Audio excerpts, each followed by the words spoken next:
انت متأكد انك تعرف نفسك؟ متأكد ان القرارات اللي بتاخدها كل يوم نابعة منك بجد، ولا ممكن تكون عايش بشخصية حد تاني من غير ما تحس؟ النهاردة هنتكلم عن حاجة كل الناس فاكرة انها فاهمينها، انفسهم، بس الحقيقة ان اغلبنا عايش مع توقعات المجتمع، العيلة او حتى الصحاب، مش عايش على رغبته الحقيقية، وده بيخلينا تايهين ومش عارفين احنا مين ولا عايزين ايه. بس متقلقش، اكتشاف الذات مش موهبة، دي مهارة ويقدر اي حد يتعلمها. اهلا بيك في بودكاست المكان اللي تعرف فيه حاجة عن كل حاجة. انا جورجيو، في الفيديو ده هديك طريقة عملية وسهلة تخليك تفهم نفسك بشكل عمرك ما تتخيله، وتبدأ تعيش الحياة اللي فعلا تناسبك. حضر مشروبك اللي انت بتحبه ويلا بينا ناخد جرعة من المعرفة.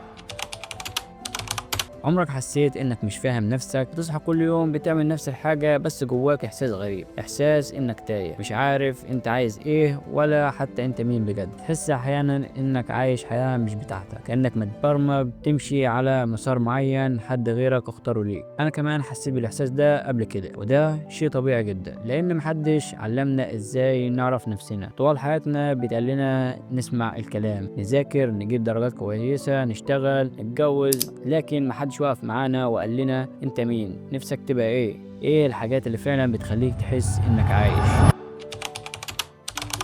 اكتشاف الذات مش رفاهية، دي حاجة أساسية، لأن لو أنت مش فاهم نفسك حياتك هتكون عبارة عن قرارات عشوائية وتردد مستمر، وهتحس دايما إنك عايش لشخص غيرك مش لنفسك. ولكن يفضل السؤال، إزاي تكتشف ذاتك؟ الموضوع مش معقد زي ما الناس فاكرة، لكن برضه مش حاجة هتحصل في يوم وليلة. أول خطوة ببساطة هي إنك تسأل نفسك الأسئلة الصح. إيه الحاجات اللي فعلا بحبها، مش اللي الناس بتقول عليها كويسة، ومش أهلك اللي شايفينها مناسبة ليك، لا، الحاجة اللي لما بتعملها بتحس انك مستمتع، انك في عالم تاني، انك مش مضطر كل شوية تبص في الساعة مستنيها تخلص. هي الحاجة اللي بتديني طاقة، اللي بتستنزفني. الحاجات اللي بتحسسك بالحماس والسعادة هي اللي هتساعدك تفهم نفسك. لو مفيش قيود كنت عايش ازاي؟ السؤال ده يساعدك تكتشف رغباتك الحقيقية بعيدا عن المسارات اللي حاطينها لنا المجتمع والضغوطات المجتمعية.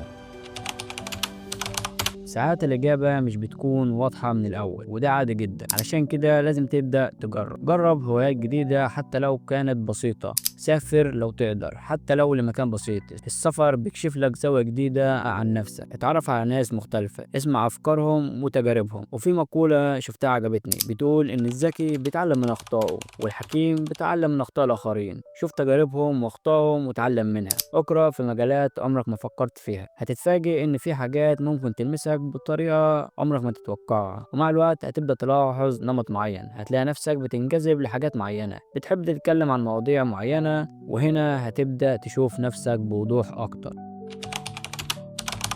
الماضي بتاعك جزء كبير من اللي انت عليه النهارده، التجارب اللي مريت بيها، الألم اللي حسيت بيه، الحاجات اللي فرحتك، كل ده ساهم في تكوين شخصيتك. عشان تفهم نفسك لازم تفهم انت ليه بقيت بالشكل ده.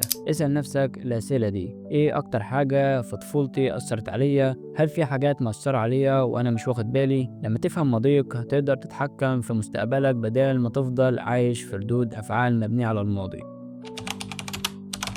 واهم نقطة في الرحلة دي هي انك تتقبل نفسك انك مش مثالي، ان عندك عيوب زي اي انسان، وانك مش مضطر تكون نسخة من اي حد تاني عشان تكون ناجح. النجاح الحقيقي انك تكون انت بالشكل اللي يريحك، بالحياة اللي تناسبك، ومن غير ما تعيش في سباق مش بتاعك. دلوقتي لو ركزت في كل اللي قلته هتلاقي ان عندك الادوات اللي تخليك تفهم نفسك بجد، وتبدا تاخد قرارات تناسبك مش تناسب توقعات الناس عنك. ببساطه اكتشاف الذات مش رفاهيه، ده اساس اي حياه ناجحه. لكن لو عايز تفهم نفسك اكتر جرب تكتب يومياتك لمده اسبوع. كل يوم اسال نفسك، ايه اكتر حاجه حسستني بالسعاده، وايه اكتر حاجه زعلتني. هتتفاجئ ازاي الحاجات الصغيره بتكشف جوانب من شخصيتك عمرك ما كنت واخد بالك منها، ودي هتكون اول خطوه حقيقيه في رحلتك لاكتشاف ذاتك. في النهاية اكتشاف الذات مش لحظة واحدة، دي رحلة مستمرة، وكل ما تفهم نفسك أكتر كل ما كانت حياتك أوضح وأسهل. خد وقتك وجرب اسأل نفسك وعيش بصدق مع نفسك، لأنك لو فضلت تايه هتعيش حياتك في متاهة عمرها ما هتنتهي. لو عجبك الفيديو متنساش تشاركه مع أي حد من أصحابك ممكن يستفيدوا منه، وتدعمنا بلايك واشترك في القناة وكنت مش مشترك، وفعل زر الجرس علشان يوصلك كل جديد هنا على القناة. واشوفك الفيديو الجاي، سلام.